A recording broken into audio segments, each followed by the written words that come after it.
Special में आप सभी का स्वागत है। आपके साथ मैं हूं रीना झा बालियान। न्यूज स्पेशल में बात करेंगे दो बड़ी खबरों की। सबसे पहले बात करेंगे बिहार में शिक्षा व्यवस्था में सुधार लाने के लिए सरकार के उठाए गए कदम की। साथ ही बात करेंगे थराली में पानी को लेकर मचे हाहाकार की। तो दो बड़ी खबरें आपके टेलीविजन स्क्रीन पर है, जिस पर हम विस्तार से चर्चा करेंगे। तो पहली बड़ी खबर की बात करेंगे, जहां बिहार सरकार ने शिक्षा व्यवस्था में सुधार लाने के लिए ठोस कदम उठाए हैं।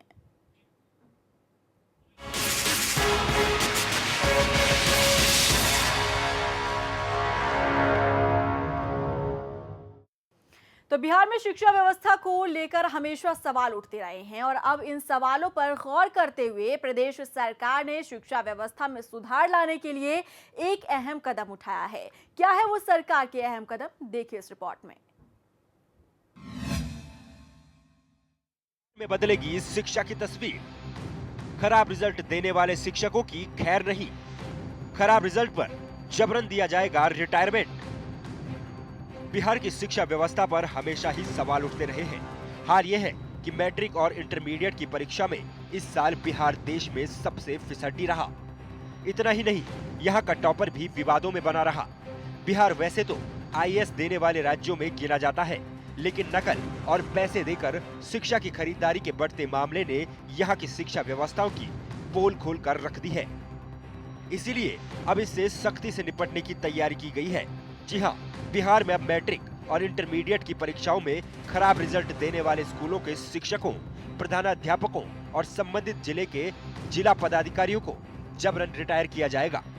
शिक्षा विभाग की समीक्षा बैठक में इन पर कार्रवाई करने के प्रस्ताव पर मुख्यमंत्री नीतीश कुमार ने मुहर लगा दी है। बिहार में अब 5% से भी कम रिजल्ट देने वाले स्कूलों के शिक्षकों, प्रधानाध्यापकों और शिक्षा पदाधिकारियों पर कार्रवाई की जाएगी। इनमें 50 साल से जिनकी उम्र ज्यादा हो चुकी हो, उन्हें जबरन सेवानिवृत्त कर दिया जाएगा। वहीं 50 साल से कम उम्र वाले शिक्षकों को चेतावनी देकर या फिर वेतन वृद्धि रोककर छोड़ा जा सकता है। शिक्षा क्षेत्र में होने वाले बदलाव। अंग्रेजी, विज्ञान, गणित की चलेगी स्मार्ट क्लास। प्रारंभिक स्कूल के बच्चों को सितंबर से किताबें मिलनी भी शुरू हो जाएंगी। वहीं दक्षता परीक्षा में 3 बार फेल हो चुके नियोजित शिक्षकों को भी हटाया जाएगा। जहां एक ही बिल्डिंग में 2 या उससे अधिक स्कूल चलते हैं, वहां शिक्षक तो ज्यादा हैं, लेकिन छात्र संख्या कम है। ऐसे स्कूलों को मर्ज कर एक ही स्कूल का दर्जा दिया जाएगा और शिक्षक ज्यादा होने पर उन्हें दूसरे स्कूलों में पदस्थापित किया जाएगा।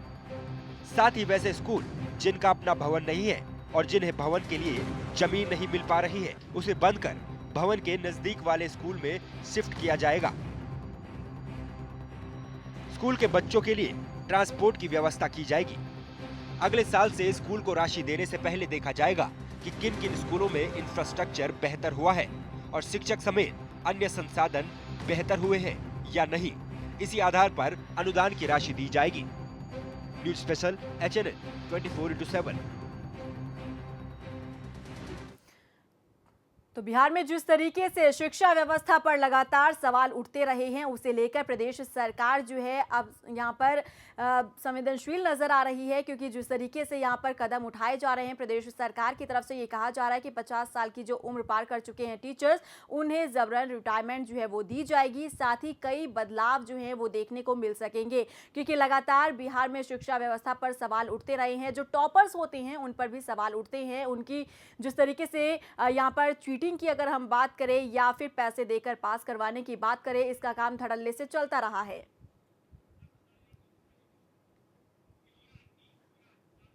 न्योरा प्रसाद यादव जी हमारे साथ जुड़े हैं, जेडीयू नेता हैं। सर, बहुत स्वागत है आपका HNN 24/7 में। सर, आप तक आवाज पहुंच रही है मेरी? सर, आप मुझे सुन पा रहे हैं? चलिए, लगता है संपर्क हमारा उनसे नहीं हो पा रहा है, लेकिन संपर्क हम करेंगे और जानने की कोशिश करेंगे कि जिस तरीके से प्रदेश सरकार ने ये कदम उठाया है, आखिर कितना इसका फायदा आगे पहुंचने वाला है। क्योंकि जिस तरीके से यहाँ पर कदम उठाए जा रहे हैं, उससे ये लग रहा है कि बदलाव आगे देखने को मिल सकता है। न्योरा प्रसाद यादव जी हमारे साथ जुड़े हुए हैं। सर, बहुत स्वागत है आपका HNN 24/7 में। सर, सुन पा रहे हैं आप मुझे? चले, लगता है संपर्क हमारा तकनीकी खामियों के चलते नहीं हो पा रहा है।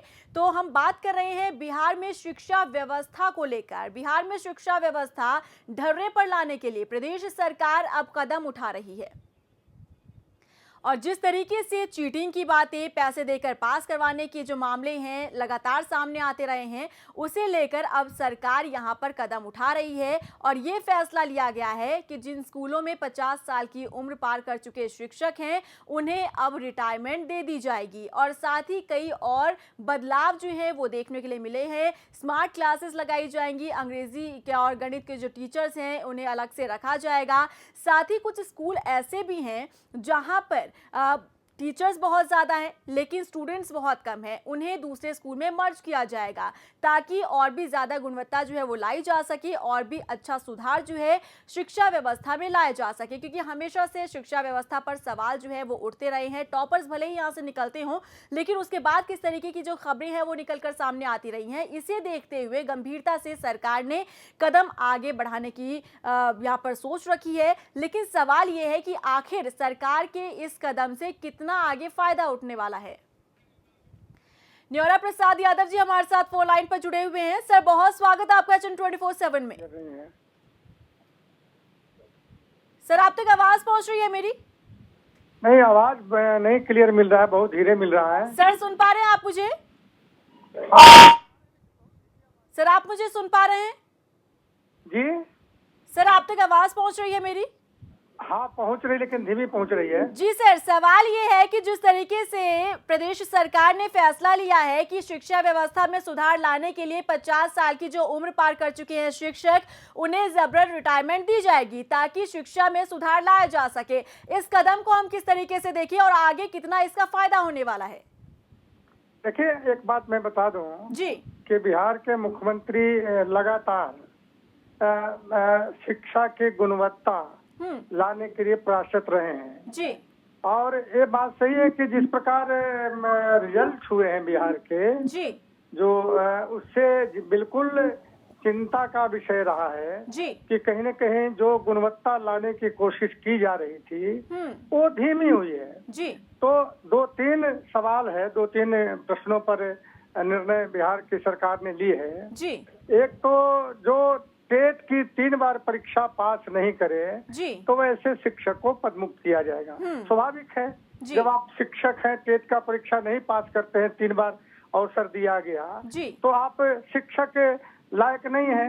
दूसरी बात, जो शिक्षक 50 वर्ष पूरा हो गए उनको रिटायरमेंट करने की बात भी इसीलिए की गई है कि जो शिक्षक नियुक्त हुए जो नियोजन में जी वो शिक्षकों के साथ दिक्कत है पढ़ाने में थोड़ी, तो उस स्थिति में सरकार ने निर्णय लिया और नए जो योग्य टैलेंटेड शिक्षक हैं उन लोगों के बहाली करने का निर्णय है। जी बिल्कुल सर, लेकिन समझना चाहेंगे कि जो कदम बढ़ाए गए हैं सरकार की तरफ से, आखिर इसका फायदा कितना होने वाला है आगे? क्योंकि ये हमेशा से एक चिंता का विषय रहा है बिहार के अंदर कि शिक्षा व्यवस्था में सुधार होना चाहिए। इस बात को आप भी समझते होंगे क्योंकि जितने भी टॉपर्स निकले उन पर कहीं ना कहीं सवाल जो है वो उठते रहे हैं। मीडिया ने भी साफ तौर पर सब कुछ दिखाया था कि किस तरीके से उनकी नॉलेज है और कितनी होनी चाहिए टॉपर्स के नाते। ये समझना चाहेंगे कितना फायदा इससे होने वाला है और किस तरीके का ये कदम है, और पहले इस कदम को अगर उठाया जा सकता था तो फिर उसके बाद अभी तक नतीजा जो है सबके सामने होता। नहीं, दो स्टेप सरकार का हुआ जी। एक स्टेप तो छात्रों को स्कूल तक पहुंचाने का जो पहला स्टेप था। हाँ। तो सरकार इसमें सफल हुई कि छात्रों को स्कूल तक पहुंचाने का काम किया। जी। उसके बाद मुख्यमंत्री ने घोषणा किया था कि अब हम गुणवत्ता शिक्षा जोर देंगे और उसी के आधार पर ये सारे निर्णय हो रहे हैं। जी। जहाँ तक आप बोल रहे हैं हाँ। कि रिजल्ट में जो गड़बड़ी हुआ है, तो हम भी मानते हैं रिजल्ट में गड़बड़ी हुआ है और उन गड़बड़ियों को भी दूर करने की कोशिश, कार्रवाई करने की कोशिश भरपूर हुई है। भविष्य में इस तरह का नहीं हो, इसीलिए सारे नियम बनाए जा रहे हैं। ठीक है सर, आप बने रहिए हमारे साथ। कांग्रेस से सुमन जी हमारे साथ फोन लाइन पर जुड़े हुए हैं। जी, बहुत स्वागत है आपका चैनल 24/7 में। सुमन जी, आप तक आवाज पहुंच रही है मेरी? जी जी मिल रही है। जी सर, समझना चाहेंगे प्रदेश सरकार ने जिस तरीके से यहाँ पर कदम उठाया है और कहीं ना कहीं बिहार में जिस तरीके से शिक्षा व्यवस्था पर सवाल उठते रहे हैं, उसे लेकर जो कदम सरकार उठा रही है, उस कदम को आप किस तरीके से देखते हैं? देखिए, अभी जो हमारी पूर्ववर्ती सरकार थी कांग्रेस में, जो हमारे अध्यक्ष हैं माननीय डॉक्टर शिक्षा मंत्री अशोक चौधरी जी थे, उन्होंने जिस तरीके से शिक्षा में आमूल व्यवस्था परिवर्तन में बहुत बड़ी भूमिका का निर्वहन किया था, तो सब कुछ बेहतर ढंग से जा रहा था। अच्छा। लेकिन जिस तरीके से सरकार का गठन हुआ वो बहुत ज्यादा स्तर जो है कुछ गुंजाइश नहीं है बोलने का, तो पूरा देश जहाँ जानता है सरकार किस तरीके से बनी, और चूंकि शिक्षा विभाग में सब कुछ बेहतर किया जा रहा था, और जहाँ गुंजाइश थी वहाँ डॉक्टर अशोक चौधरी जी काम कर रहे थे। उन्होंने खाका तैयार किया था, उन्होंने बहुत पॉलिसियां बनाई थी कि जो भी स्कूल है जहाँ बिल्डिंग नहीं है, जहाँ बिल्डिंग बनने वहाँ बनना बाकी रहा, वहाँ बिल्डिंग बनाए जाएंगे। जहाँ शैक्षणिक वातावरण बनाया जाएगा। जहाँ शिक्षक की कमी है वहाँ शिक्षकों की भर्ती के लिए उन्होंने बस 2 दिन पहले ही, नई सरकार के गठन के 2 दिन पहले उन्होंने अखबारों में दिलवाया था न्यूज कि 19,000 शिक्षकों की नियुक्तियां तुरंत की जाएगी। और जो हटाने वाली जो बात थी, उन्होंने कहा था कि गुण दोष के आधार पर सरकार निर्णय लेगी। तो ये नहीं था कि तानाशाही कोई निर्णय लेना था कि आएंगे 50 के बाद जो होंगे बाहर कर देंगे। ठीक है, तो सर मानते हैं कि जो कदम यहाँ पर सरकार उठा रही है वो कारगर साबित होने वाला नहीं है, आप ये कहना चाहते हैं? नहीं, देखिए, सिर्फ लोगों को भयाक्रांत करना है। जो लोग 25 साल 30 साल से पढ़ा रहे हैं, उनका पढ़ाने का उनका जिनको पार्जन भी है, एक शिक्षण में उनका सेवा करने का भी अवसर है, और आप उन्हें डरा रहे हैं, सरकार बनते बनते डरा रहे हैं कि मैं 50 के बाद के लोगों को हटा दूंगा। तो आप सरकार एक जनता के बीच में क्या मैसेज देना चाह रही है? ठीक है सर, आप बने रहिए सर हमारे साथ यादव जी भी जुड़े हुए हैं। सर, आप सुन रहे थे यहाँ पर सुमन जी को? यादव जी, पूरी आवाज हम नहीं सुन पाए जी। यादव जी, सवाल यहाँ पर वो उठाते नजर आए हैं कि सरकार जो यहाँ पर कदम उठा रही है, कहीं ना कहीं जनता को बरगलाने की कोशिश यहाँ पर की जा रही है, क्योंकि जनता ने सब कुछ देखा कि प्रदेश में आखिर किस तरीके की राजनीति जो है वो चलाई गई है। नहीं, हम लोग या हमारी पार्टी या हमारे मुख्यमंत्री या सरकार जनता को बरगलाने का काम कभी नहीं किया। जो जनता के हितों में निर्णय हुए हैं, काम है, उसके बारे में निर्णय लिए गए हैं। ठीक है यादव जी, लेकिन सवाल यहाँ पर ये सुमन जी ये भी उठा रहे हैं कि यहाँ पर कई स्कूल ऐसे जहाँ शिक्षकों की बेहद कमी है, और ऐसे बेहद कमी में जरूरी सरकार को कोशिश करनी चाहिए कि वहाँ पर पूर्ति की जाए शिक्षकों की, और उसके बदले में यहाँ पर किस तरीके से रिटायरमेंट दी जा रही है। हाँ, बिल्कुल स्वीकार करते हैं कि कई स्कूल है जहाँ शिक्षकों की कमी है, और सरकार उसको भरने का भी प्रयास कर रही है। जैसे महाविद्यालयों में भी शिक्षकों की कमी है, सरकार बहाल कर रही है, और कुछ बहुत सारे शिक्षकों की बहाली हो चुकी है। यूनिवर्सिटी सर्विस कमीशन बना के भी बहाली करने की प्रक्रिया शुरू की जा रही है। स्कूल शिक्षकों में भी कमी है। लेकिन सवाल है कि जो शिक्षक है उनमें गुणवत्ता पढ़ाने का नहीं है, तो उसको यूं ही तो रखकर छात्रों का भविष्य बर्बाद नहीं कर सकते हैं। ठीक है, जब टेस्ट लिया गया, उसकी योग्यता का परख किया गया, खरे नहीं उतरे, तो हम तो छात्रों का भविष्य नहीं बर्बाद कर सकेंगे। ठीक है यादव जी, आप बने रहिए हमारे साथ। सुमन जी, सुन रहे हैं आप यादव जी की बातें, क्या कुछ कहेंगे? देखिए, हर एक व्यक्ति का अपना सोच होता है, अपना नजरिया होता है, और सबसे बड़ी बात क्या है कि हम लोगों में तो हम लोग राजनीतिक कार्यकर्ता है, हमारी प्रतिक्रिया जो है अपने राजनीतिक दल के अनुसार हुआ करती है। लेकिन मेरा मानना है कि हम लोग राजनीतिक कार्यकर्ता जरूर हैं, लेकिन सबसे पहले हमारी प्रतिबद्धता जो है वो राज्य की जनता के प्रति है। वहाँ ईमानदारी से हमें अपनी बयानबाजी करनी चाहिए। अगर 50 के बाद के शिक्षक को निकाला जा रहा है तो अचानक आते आते सरकार ने ऐसा निर्णय क्यों लिया? तो मेरा ये मानना है, और कांग्रेस पार्टी ने जिस तरीके से हमारे प्रदेश अध्यक्ष हमारे पूर्व शिक्षा मंत्री डॉक्टर अशोक चौधरी जी ने जो काम किया वो हर एक लोग जानते हैं। उन्होंने आमूल परिवर्तन किया। चोरी की जो घटनाएं हो रही थी, जो बाकी जो कुरीतियां थी, उन्होंने हटाने के लिए बड़ी ईमानदारी से काम किया। तो अभी आप आए हैं, पहले शिक्षण व्यवस्था में सुधार, उसके लिए काम कीजिए। हटाना है, लगाना है, वो कर देना, ये कर देना है। ये कदम जो उठाया जा रहा है शिक्षा व्यवस्था में सुधार लाने के लिए तो कदम उठाया जा रहा है ना सर, क्योंकि जो टीचर्स हैं लंबे समय से बने हुए हैं, लेकिन उनका रिस्पॉन्स जो है वो 0 आ रहा है, इसीलिए ये कदम उठाया गया है।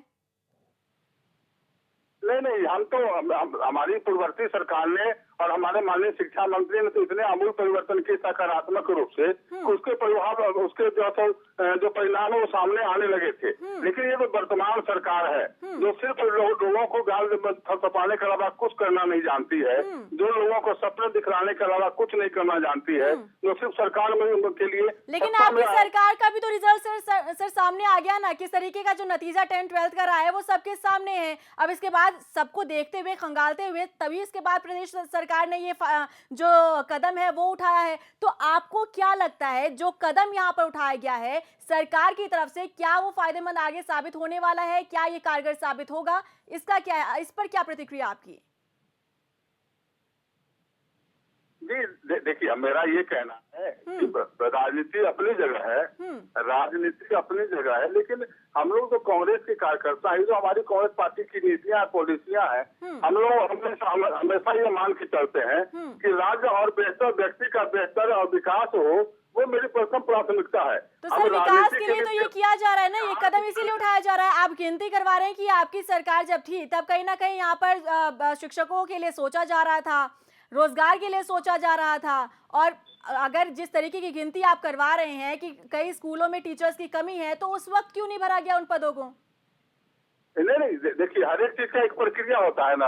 राजनीति कोई भी काम होता है उसकी प्रक्रिया होती है। जैसे कि आप मीडिया के बड़े लोग हैं, आप लोगों के माध्यम से बहुत सारी समस्याएं हम लोग जान पाते हैं, और जब सरकार जानती है, हमारे नेता जानते हैं, तो उस पर फिर काम होता है। काम होने का एक ढंग है, सरकार निर्णय लेती है, बैठकें होती है, विधेयक पारित होता है। तो वो सब हो रहा था। ये नीतीश कुमार जी के नेतृत्व में जो बैठकें होती थी, और बैठक के बाद जो नतीजा था वो हमारे आपके सामने है कि सब बेहतर ढंग से काम हो रहा था। तो काम जब हो ही रहा था, परिणाम आने ही वाले थे कि रातों रात में जो सत्ता पलट हो गया। ठीक है सर, राजनीति की बात नहीं करते हैं, शिक्षा व्यवस्था की हम बात कर रहे हैं। क्या लगता है कारगर साबित होगा? क्या नतीजा आगे निकलेगा इस कदम का? क्या समझते हैं आप इससे? देखिए, जिस तरीके से आदेश निकाला जा रहा है कि जो सब हटाए जाएंगे, जो 3 बार टीटी परीक्षा में जो बैठ के जो सफल हुए हैं, उनको जो सो निकाला जाएगा, ये लोगों को जो सो बयाकरार करने वाला जो है सो परिणाम साबित होगा। ठीक है, आपको गलत लग रहा है। ठीक है सर, बहुत शुक्रिया आपका हमारे साथ जुड़ने के लिए। और हमारे साथ यादव जी भी जुड़े हुए हैं। किस तरीके से देखते हैं यादव जी, क्योंकि साफ तौर पर सुमन जी हमारे साथ जुड़े थे कांग्रेस से, उनका ये मानना है कि सरकार जो कदम उठा रही है उसका कोई खास नतीजा आगे नहीं निकलने वाला है। नहीं, अब कांग्रेस को सच्चाई को स्वीकार करना चाहिए कि सरकार ने जो कदम उठाई है वो स्वागत योग्य है, और इससे शिक्षा में सुधार होगा जी। तो कांग्रेस को स्वीकार करना चाहिए। अब राजनीति कर रहे हैं तो अलग बात है, लेकिन जनता और छात्रों के हित में ये सारे निर्णय लिए गए हैं। ठीक है सर, बहुत शुक्रिया आपका हमारे साथ जुड़ने के लिए। तो यहाँ पर बात करें बिहार में किस तरीके से शिक्षा व्यवस्था में सुधार लाने के लिए कोशिश यहाँ पर की जा रही है, साथ ही जिस तरीके से ये बातें तमाम कही जा रही है कि शिक्षकों की, क्योंकि कांग्रेस का भी पक्ष हमने देखा किस तरीके से कांग्रेस जो है अपनी सरकार की बखान करती हुई नजर आई है कि जब हमारी सरकार थी तब हम कहीं ना कहीं काम कर रहे थे, और अब जो यहाँ पर काम करती हुई नई सरकार नजर आ रही है वो कहीं ना कहीं लोगों को और आम जनता को बरगलाने की कोशिश जो है वो की जा रही है।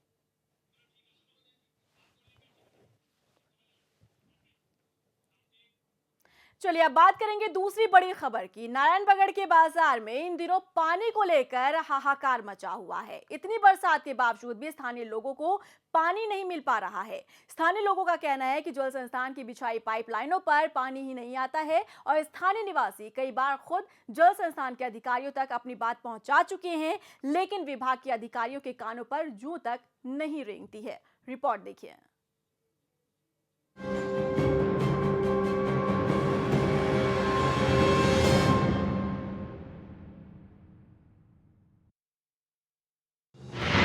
पानी को तरस रहे हैं लोगों को नहीं मिल पा रहा है पानी। पानी के लिए मच रहा है हाहाकार। आम जनता है परेशान। सरकार जरा तो दो ध्यान। कहते हैं जल ही जीवन है, लेकिन जब ये जीवन ही लोगों को ना मिल पाए तो फिर आप क्या कहेंगे? जी हां, थराली के नारायणबगड़ के लोग परेशान हैं पानी को लेकर।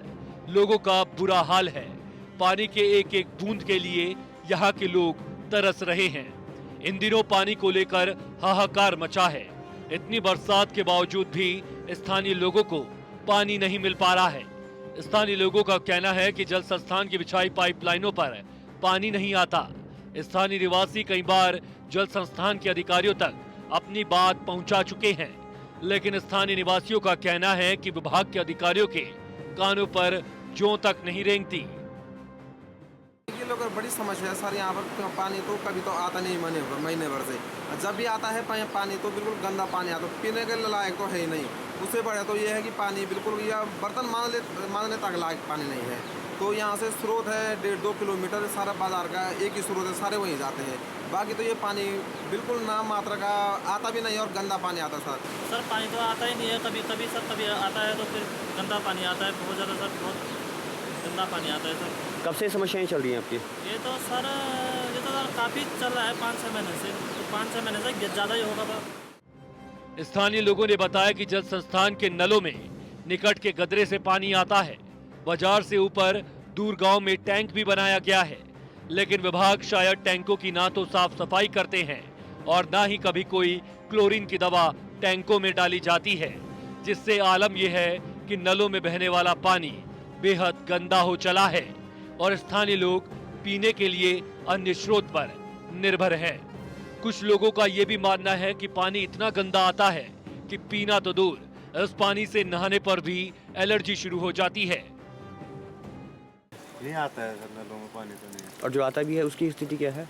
उसकी स्थिति यह है कि पानी एक तो मिट्टी आती है पानी में, और ऊपर से यह है कि कभी कभी आता है हफ्ते में 1 दिन 2 दिन, नियमित पानी नहीं है यहाँ पर। कहाँ से आता है यहाँ पे पानी जो नलों पे आता है? नलों पे गधेरे से आता है, तो आजकल एक्चुअल गधेरे पानी के टाइम में, बरसात के टाइम में भर जाते हैं, जिससे वहाँ पे पानी रुकावट हो जाता है। स्थानीय लोगों का कहना है कि बाजार में 4 हैंडपंप लगे हैं, बावजूद इसके किसी पर पानी नहीं आता। एक हैंडपंप पर पानी आता भी है तो वो भी इतना गंदा पानी आता है कि उसे भी पीने के लिए उपयोग में नहीं लाया जा सकता। 1 महीने से पानी बंद है, हैंडपंप बंद है। हैंडपंप कब से बंद है? 1 महीना हो गया। और कितने हैंडपंप होंगे लगभग यहाँ?